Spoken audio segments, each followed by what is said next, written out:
Alright, so here is my folder, and my name's Emily Pruitt, by the way.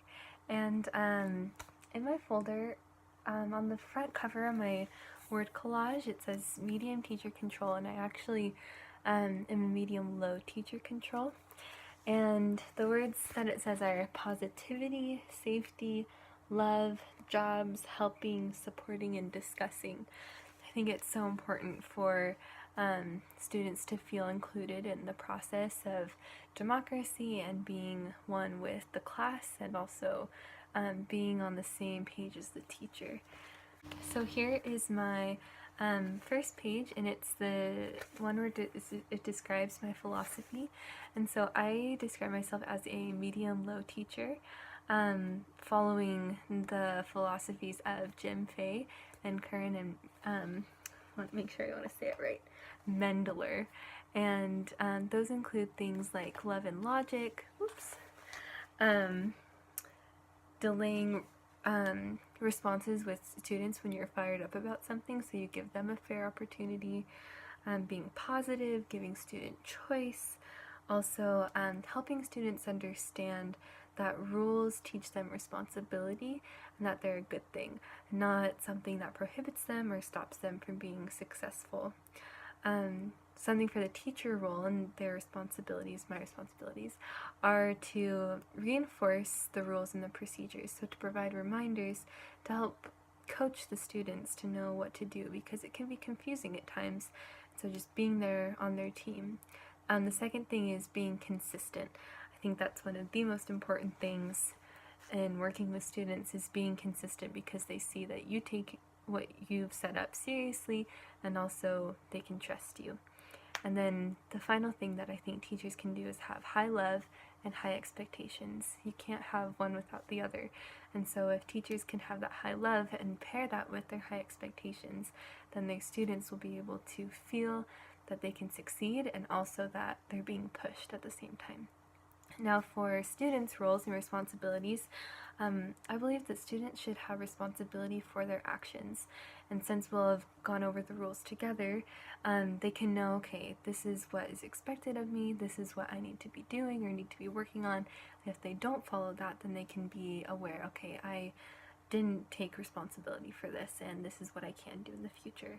I also think they should promote and help each other have a peaceful community and take part in rule establishment itself. I think students have a lot of great ideas that you can incorporate in the management. And so I just think it's important for students and teachers to treat each other with a mutual respect and love and kindness, so that there's that feeling of love, but also of seriousness and security for the students, because in order to have peace in the classroom, they need that structure. Here is my page on student democracy. This is the foldable that I made, and it talks about students having a responsibility in the classroom. And I think that involves a lot of things like classroom jobs, being leaders, choosing things that they want to do, things that they don't want to do, and also if they make a mistake, if they succeed, if they do anything that they take pride in or need correction in, they deserve to voice those opinions and to be a part of the classroom. So I'm a very firm believer in having a democratic classroom.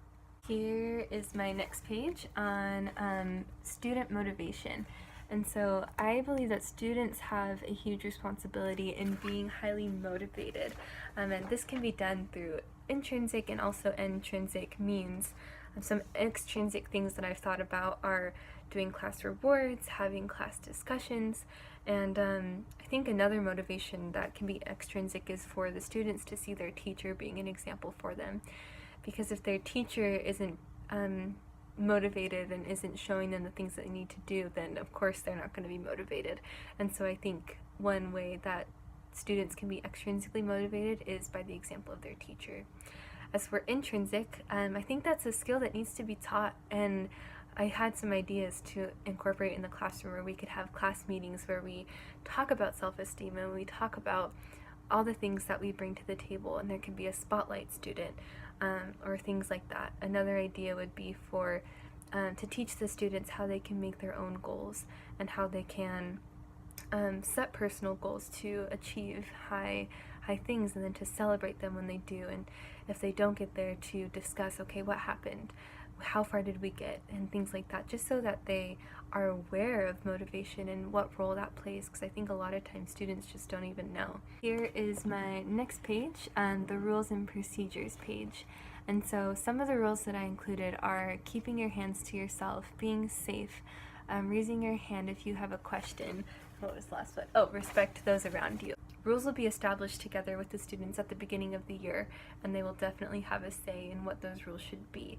I think it's important to kind of lead the discussion in such a way where you help the students see the importance of having rules and the importance of having procedures.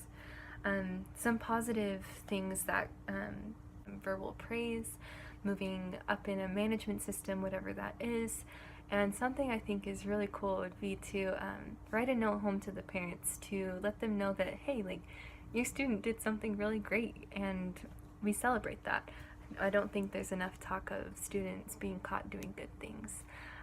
As for the negative consequences, there'll be a verbal warning, staying in at recess and discussing with me what happened and what's going on with the student, and then a parent phone call, and then a trip to the principal's office. Here is my prevention page, and here I have some ideas to really help students understand what they're expected of, and the things that they can do to help everything in the classroom run more smoothly. Some ideas that I had was transitioning activities with music, and this will have to be established through explaining the purpose of it, and then demonstrating the skill that I'm looking for, and then having us practice together as a class, and then re-practicing it, and then reminding the students beforehand, okay, this is this certain song I'm going to play. When we do this, what do we do? Just so the students are aware of what they need to do, and the teacher can feel at peace with that. Some other ideas I had were walking to lunch, and also packing up at the end of the day. And for those, that would include the same process of explaining, demonstrating, practicing, re-practicing, and evaluating. For my next page, this is the interventions page, and here I included the foldable and also all the behaviors in order and how they can relate to the interventions laid out in the foldable.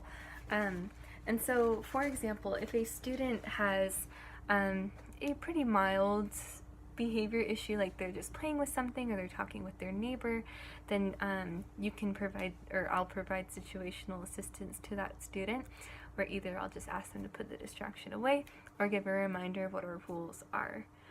Now, if it's something where a student is constantly doing something, if they're interrupting, then you can talk to the student and see what's going on.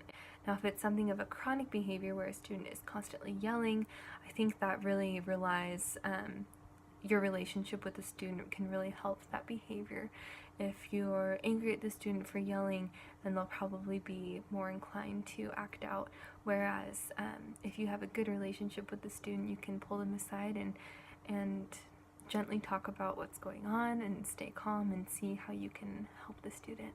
And so those are 3 examples that intervention can be used to work with the student. Here is my classroom map, and I think this is a really good classroom setup because here the students are in groups where they can talk in when they need to have group discussions, but what's really nice is the desks can be pushed back into a U shape for direct instruction, so that each student can have clear contact with the teacher and that they can see everything that's going on, and they won't be as distracted as they would be in their groups. I think this is a really nice setup because they're away from the distractions, the teacher's desk can overlook everything that's going on in the classroom, and there's easy access to everything that they would need as well.